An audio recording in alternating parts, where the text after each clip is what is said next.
नमस्कार। सीबीएसई कक्षा 10 कोर्स आ के पाठ्यक्रम के अंतर्गत मेरे पहले कई वीडियो रिलीज हो चुके हैं। उसी के आगे मैंने आज पाठ 9 संगतकार लिया है। इसके कवि हैं मंगलेश डबराल। इनका जन्म उत्तरांचल में काफल पानी गांव में हुआ था और इनकी शिक्षा दीक्षा देहरादून में हुई। इनकी भाषा शांत व सुस्थिर है। तो आइए पाठ शुरू करें। इससे पहले इसके शब्दार्थ देखते हैं। शिष्य चेला, गरज ऊंची गंभीर आवाज, प्राचीन पुराना, जटिल कठिन, तान स्वर विस्तार, अंतरा गीत के खंड या चरण, अनहद एक प्रकार का नाद बहुत ऊंचा, संगतकार सहायक मुख्य गायक के साथ गाने वाला या साथ में कोई वाद्य यंत्र बजाने वाला कलाकार, स्थायी गाने का मुखड़ा जो हर चरण के बाद दोहराया जाता है, नौसिखिया जिसने अभी नया नया सीखना शुरू किया हो। अब आते इसकी व्याख्या पर।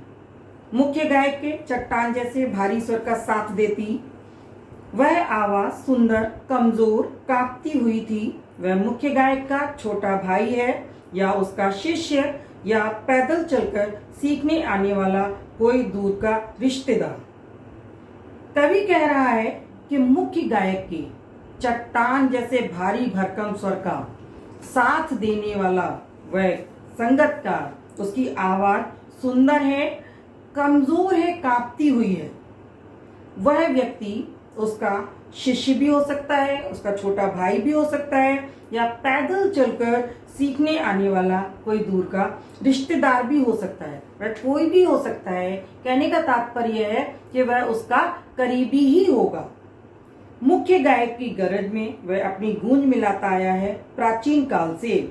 गायक जब अंतरे की जटिल तानों के जंगल में खो चुका होता है या अपनी ही सरगम को लांघ कर चला जाता है भटकता हुआ एक अनहद में, तब संगतकार ही स्थायी को संभाले रहता है, जैसे समेटता हो मुख्य गायक का पीछे छूटा हुआ सामान, जैसे उसे याद दिलाता हो उसका बचपन जब वह नौसिखिया था।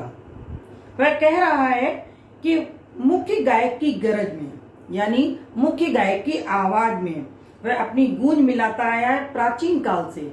ऐसा बहुत पहले से होता आया है। उसने इस परंपरा का निर्वाह किया है। गायक जब अंतरे की जटिल तानों के जंगल में खो चुका होता है, गायक अंतरा कहते हैं जो किसी भी काव्य के या गीत के अन्य चरण होते हैं। एक जो मुख्य चरण होता है उसको स्थायी बोलते हैं, वो बार बार रिपीट किया जाता है। अंतरा होता है जो अन्य चरण होते हैं। तो अंतरे की जटिल तानों के जंगल में जब वह कठिन स्वर विस्तार में चला जाता है, तानों के जंगल में चला जाता है और खो चुका होता है या अपने ही सरगम को लांघ कर, तो वो इतनी दूर चला जाता है कि वो मूल स्वर को खो चुका होता है, अपनी स्थायी को खो चुका होता है, उससे बहुत दूर चला जाता है। भटकता हुआ एक अनहद में, अनहद कहते हैं बहुत ऊंचे स्वर को, अनहद नाद होती है। ये एक संगीत का टर्म है, शास्त्रीय संगीत का है। अनहद का मतलब होता है ऊंचा स्वर, अनहद नाद। तब संगतकार ही एक ऐसा होता है जो उसकी स्थायी के स्वर को संभाले रहता है, ताकि वह जब आप वापस आए तो अपने मूल स्वर को पकड़ ले।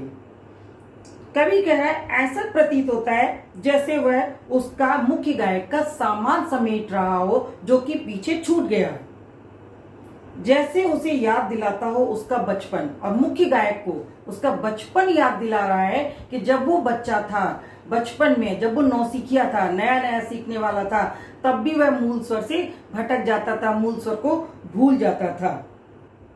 अब आते हैं आगे के पैराग्राफ की व्याख्या पर। इससे पहले इसके शब्दार्थ देखते हैं। तार सप्तक, सप्तक 7 स्वरों का समूह, सप्तक के ऊंचे स्वर। अस्त धीमा, राग जैसा कुछ गिरता हुआ बुझता हुआ स्वर, ढाढ़स बंधाता हिम्मत बढ़ाता। राग शास्त्रीय संगीत में लय से गाई जाने वाली पंक्तियाँ। हिचक घबराहट, विफलता सफल न हो पाना असफलता, मनुष्यता मानवीय गुण, कोशिश प्रयास। तार सप्तक में जब बैठने लगता है उसका गला, प्रेरणा साथ छोड़ती हुई, उत्साह अस्त होता हुआ, आवाज से राग जैसा कुछ गिरता हुआ, तभी मुख्य गायक को ढांढस बनाता कहीं से चला आता है संगतकार का स्वर। कवि कह रहा है तार सप्तक। हमारे संगीत में 3 सप्तक होते हैं, मंद्र सप्तक, मध्य सप्तक और तार सप्तक।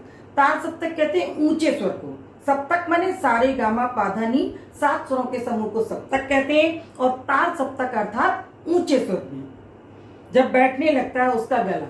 कई बार जब हम गाने को ऊंचा खींचते हैं तो हमारा गला भर्राने लगता है, आवाज बिखरने लगती है और इच्छा समाप्त हो जाती है। प्रेरणा साथ छोड़ती हुई मतलब गायन की इच्छा समाप्त हो जाती है, गायक कलाकार की इच्छा समाप्त हो जाती है, उसका उत्साह डूब जाता है।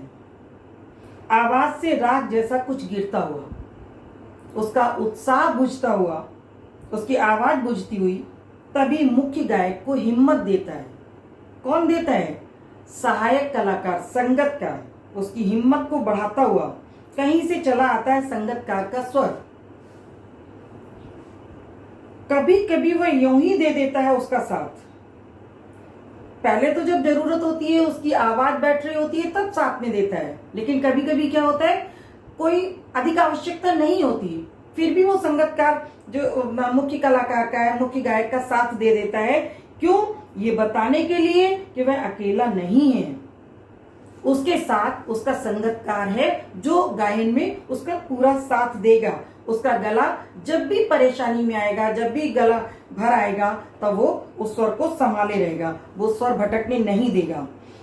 और ये फिर से गाया जा सकता है, गाया जा चुका राग। मैं तुम्हारे साथ हूं, एक बार जो राग गा चुके हो, एक बार जो गीत गा चुके हो, हे मुख्य कलाकार, आप उस गीत को पुनः गा सकते हो।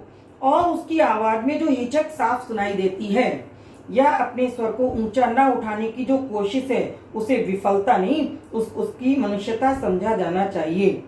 कवि कह रहा है कि उसकी आवाज में, किसकी आवाज में? संगतकार की आवाज में, सहायक कलाकार की आवाज में जो हिचक, जो संकोच स्पष्ट सुनाई दे रहा है, वह अपने स्वर को जानबूझकर ऊंचा नहीं उठा रहा, प्रयास करके ऊंचा नहीं उठा रहा है। क्यों? ऐसा नहीं है कि उसके अंदर क्षमता नहीं है, उसके अंदर प्रतिभा नहीं है, फिर भी वह अपना मुख्य कलाकार के गायन से अपने स्वर को ऊंचा नहीं उठा रहा।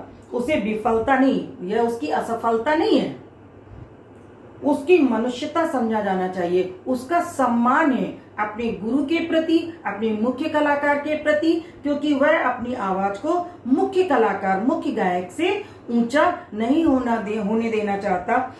इस पाठ में ये दर्शाया गया है कि जितना महत्व मुख्य गायक का है या मुख्य कलाकार का है, उतना ही महत्व उसको प्रसिद्ध बनाने में सहायक कलाकार का है, संगतकार का है। तो ये तो थी इस पाठ की व्याख्या। अगर आपको ये व्याख्या अच्छी लगी हो तो आप इस चैनल को लाइक करें, सब्सक्राइब जरूर करें। धन्यवाद।